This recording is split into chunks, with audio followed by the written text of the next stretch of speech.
नमस्कार दोस्तों, स्वागत है आपका कीटी वॉइस स्टोरीज चैनल में।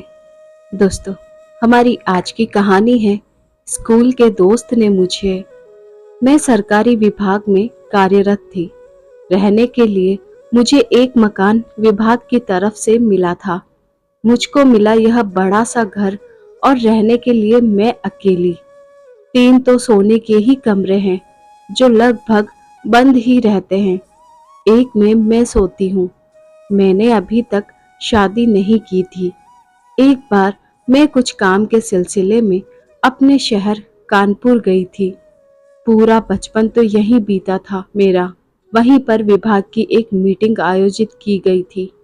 आज मैंने विभाग के लोगों को बातचीत के लिए बुलाया था, लेकिन मुझे जरा भी पता नहीं था मेरे जीवन में कौन सा सवाल उठ खड़ा होने वाला है। मीटिंग खत्म हुई। सारे लोग चाय के लिए उठ गए। मैं अपने लैपटॉप पर जरूरी टिप्स लिखने लग गई थी।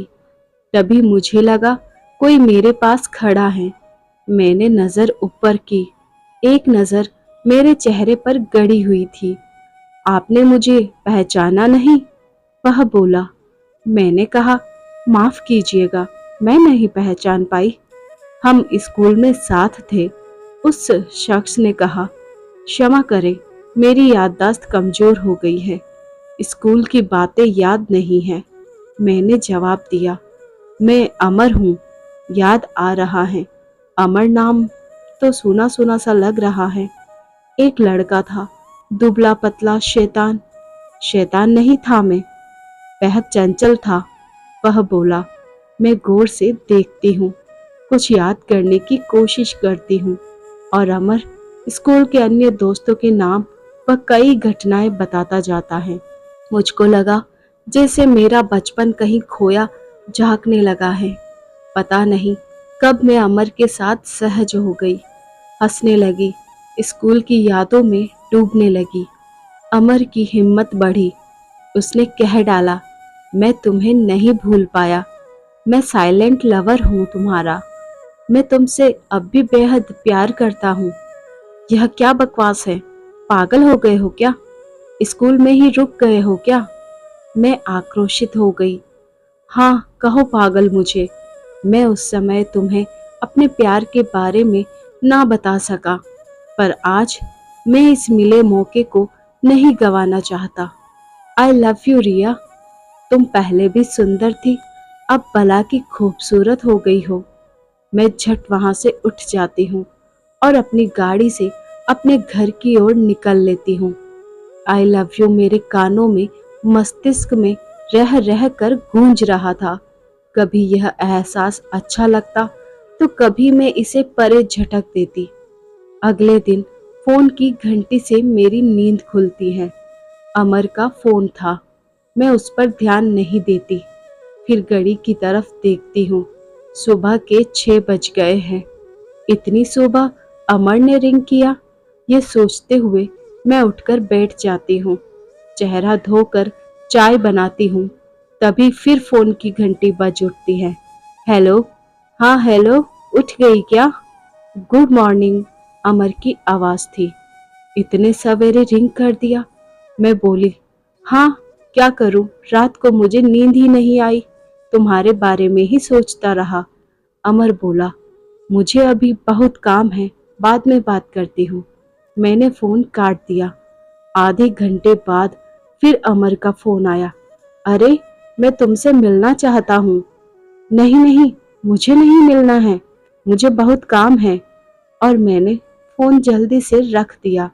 आधे घंटे बाद फिर अमर का फोन आया और वह बोला, सुनो, फोन मत काटना, बस एक बार मिलना चाहता हूँ, फिर मैं कभी नहीं मिलूंगा। ठीक है, ठीक लंच के बाद आओ, मैंने अमर से कहा। लंच के समय कमरे की घंटी बजती है। मैं दरवाजा खोलती हूँ। सामने अमर खड़ा है।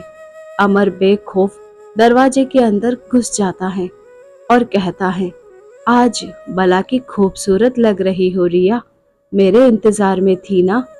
तुमने अपने आप को मेरे लिए तैयार किया है ना? मैं बोली, ऐसी कोई बात नहीं है, मैं अपने साधारण लिबास में हूँ।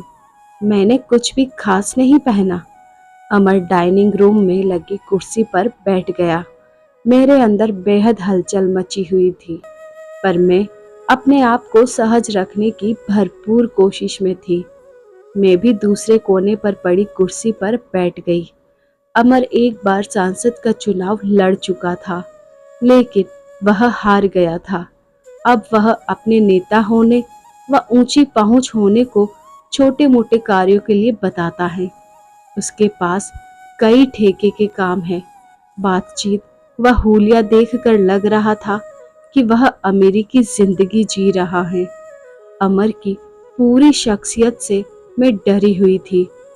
जिया, मैं तुमसे बहुत सी बातें करना चाहता हूँ। मैं तुमसे अपने दिल की सारी बातें बताना चाहता हूँ। आओ ना, थोड़ा करीब तो बैठो प्लीज। अमर अपनी कुर्सी मेरे करीब सरका कर कहता है। तुम भरपूर औरत हो। अचानक मेरा बदन जैसे सिहर उठा। अमर ने मेरा हाथ दबा लिया था। अमर की आंखें गिद्ध की तरह मेरे चेहरे को टटोलने की कोशिश कर रही थी। मैंने झटके से अपना हाथ खींच लिया। मैं चाय बनाकर लाती हूँ, कहकर मैं उठने को हुई तो अमर बोल उठा। नहीं नहीं, तुम यहीं बैठो ना।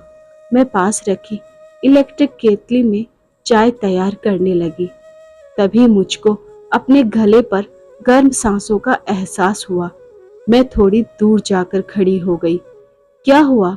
तुमने शादी नहीं की, पर तुम्हें चाहत तो होती होगी ना? अमर ने जानना चाहा। कैसी बकवास कर रहे हो तुम? मैं खींचकर बोली। हम कोई बच्चे थोड़े हैं अब। बकवास तो तुम कर रही हो। अमर भी चुप नहीं हुआ और उसके होठ मेरे अंगों को छूने लगे। मैं फिर दूर चली गई। अमर, बहुत हुआ, बस करो, मुझे यह सब पसंद नहीं है। मैंने बेरुखी से कहा। एक मौका दो मुझे रिया। क्या हो गया तुम्हें? अच्छा नहीं लगा क्या? मैं तुमसे प्यार करता हूँ। सुनो तो, तुम खुलकर मेरे साथ आओ। उसने मुझको गोद में उठा लिया। अमर की गोद में कुछ पल के लिए मेरी आंखें बंद हो गई। अमर ने मुझे बिस्तर पर लिटा दिया और मुझ पर हावी होने लगा। तभी बिजली के झटके की तरह मैं उससे छिटक कर दूर खड़ी हो गई। अभी निकलो यहाँ से, मैं बोल उठी। अमर हारे हुए शिकारी की तरह मुझे देखता रह गया।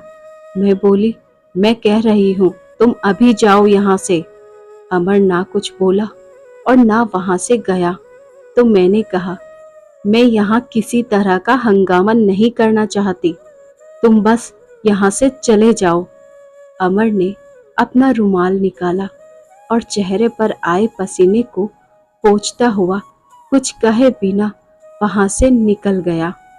मैं दरवाजा बंद कर डर से कांप उठी। सारे आंसू गले में अटक कर रह गए। अपने अंदर छिपी इस कमजोरी को मैंने पहली बार इस तरह सामने आते देखा। मुझे बहुत मुश्किल से उस रात नींद नहीं आई। अगले दिन फोन की घंटी से मेरी नींद खुली। फोन अमर का था। मैं बहुत बेचैन हूँ, मुझे माफ कर दो। मैंने फोन काट कर उसका नंबर ब्लॉक कर दिया। फिर दोबारा एक अनजान नंबर से फोन आया। ये भी अमर की ही आवाज थी। मुझे माफ कर दो रिया, मैं तुम्हारी दोस्ती नहीं खोना चाहता। मैंने फिर फोन काट दिया। मैं बहुत डर गई थी। मैंने सोचा कि मेरे वापस जाने में 3 दिन बाकी हैं। मैं बेचैन हो गई। किसी तरह मैं खुद को शांत कर पाई। धीरे धीरे कई महीने बीत गए। मैं अपने कामों में इतनी व्यस्त रही कि एक बार भी मुझको कुछ याद नहीं आया। हल्की याद भी आई तो यही कि वह जंग जीत गई है। एक दिन अचानक एक फोन आया। उस तरफ अमर था। सुनो, मेरा फोन मत काटना और ना ही ब्लॉक करना। मैं तुम्हारे बिना जी नहीं पा रहा। बताओ ना, तुम कहाँ हो? मैं तुमसे मिलना चाहता हूँ। मैं मर रहा हूँ। मुझे बचा लो। यह किस तरह का पागलपन है? मैं तुमसे ना तो बात करना चाहती हूँ और ना ही मिलना चाहती हूँ। मैंने साफ कहा, अरे जाने दो, भाव दिखा रही हो। अकेली औरत शादी क्यों नहीं की? मुझे नहीं पता क्या? 900 चूहे खाकर बिल्ली चली हज को। मजे ले लेकर अब मेरे सामने सती सावित्री बन रही हो। तुम्हें क्या चाहिए? मैं सब देने को तैयार हूं।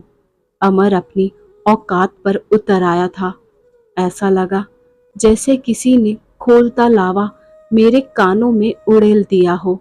मैंने फोन काट दिया और इस नंबर को भी ब्लॉक कर दिया। यह परिणाम बस उस एक पल का था जब मैं पहली बार में ही कड़ा कदम ना उठा सकी थी। धीरे धीरे इस बात को बीते 2 साल हो गए हैं।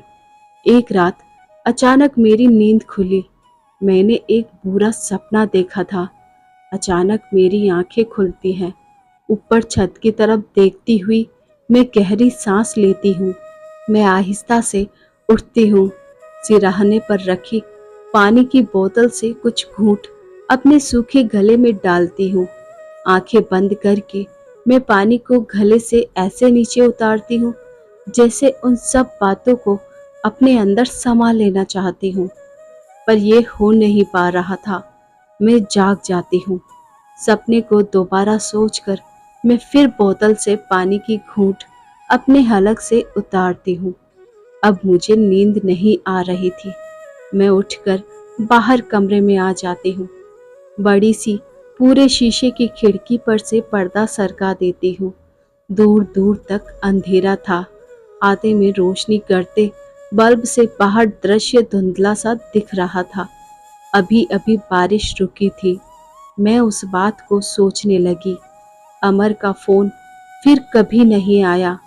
मैंने अपना नंबर बदल लिया था, पर आज भी यह सपना कहीं ना कहीं घाव देता है, दर्द होता है। धन्यवाद। तो दोस्तों, अगर आपको यह कहानी पसंद आई हो तो कमेंट कर ज़रूर बताइए। यहाँ आपको ऐसी ही मज़ेदार कहानियाँ सुनने को मिलेगी। हमें सब्सक्राइब करना ना भूलें। वीडियो को लाइक और शेयर कीजिए और चैनल को बेल आइकन के साथ सब्सक्राइब कीजिए और बेल आइकन प्रेस कीजिए ताकि न्यू स्टोरीज का नोटिफिकेशन आपको मिल सके और आपकी कोई भी वीडियो मिस ना हो। Thanks for watching.